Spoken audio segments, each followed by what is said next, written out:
दिनै बेवहाय गावसुका water harvesting project गायसननाय जादों आरो बे जाहैबाय RIDF नि आरो बेखौ आसामनि मानगोनां केबिनेट मिनिस्टार इउ.जि. ब्रह्म बिथाङा बे खामानिखौ हरदों आरो जों मिन्थिगौ जे बे प्रजेक्टआ बाव जाफुङामोनब्ला एबा दिनै सेंसन जायामोनब्ला बोसोरै बोसोर बेवहाय मालागुरि पानुवारिजों लोगोसे गोबां बे हाब्रुबिलसिम बे थाङो बिनिफ्राय दैया माने गोबां मोनसे एरिया कभार खालायो दा रायजो राजाफ्रा बे बान्दो बायबाय थानायनि थाखाय बिथांमोना जोबोर खस्थ' मोनदोंमोन नांगौ समाव नांगौ रोखोमनि बेवहाय माइ आबादजों लोगोसे गुबुन गुबुन आबादखौ दिखांनो हायाखै जादोंमोन दा दिनै बे प्रजेक्टआ फैनाय लोगो लोगो जों मिजिंथिदों खामानियाबो अलरेडि स्टार्ट जासिगोन आरो बेखौ दैज्लांनि सिगांनो मावफुंनो थाखाय बेखौ थिग खालामनाय जादों आरो बियो थिग जानाय लोगो लोगो जोंनि बे ओनसोलनि सिबिजाथाव रायजो राजा बिथांमोनहा जाय आबादजों लोब्बा थायो एबा आबाद मावो बिथांमोननि थाखाय फैबाय थानाय समाव मोजां मोनसे बेयो सहाय होसिगोन आं बेखौ मिजिंथिदों आरो दिनै रायजो राजा बिथांमोनहाबो जोबोद गोजोननाय फोरमायदों बिनि थाखाय जोबोद हाहाकार जाबाय थायोमोन आरो बे ओनसोलनि जे गायनाय फुनायजों सोमोन्दो थानाय आबादारि बिथांमोनहा लाभबान जासिगोन होननानै आं सानदों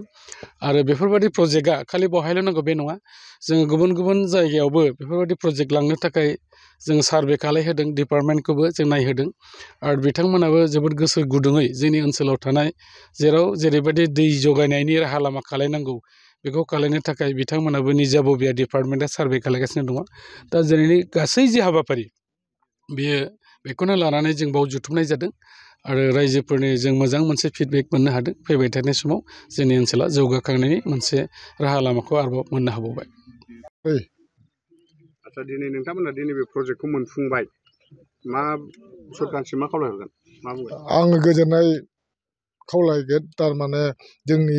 बे प्रजेक्टआ जुदि जाफुंसारोब्ला जोंनि बे ओनसोलनि रायजो राजाफ्रा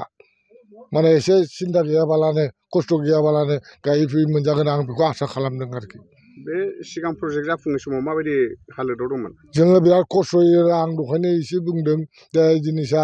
जों दैज्लाङाव जुदि बायोब्ला बान्दोफ्रा बायोब्ला जों दैज्लांबाबो जोङो माने गासिबो मानसिफ्रानो फैनानै रायजो राजा ओंखारनानै बे बान्दोखौ खोनांगौ जायो नङाब्ला गायनो मोनाबाबो जोंहा जानायनि खुनु माबा थाया दा बे हिसाबै जोङो बिराद खस्थ' खालामो बोसोरे हयथ' बायोबो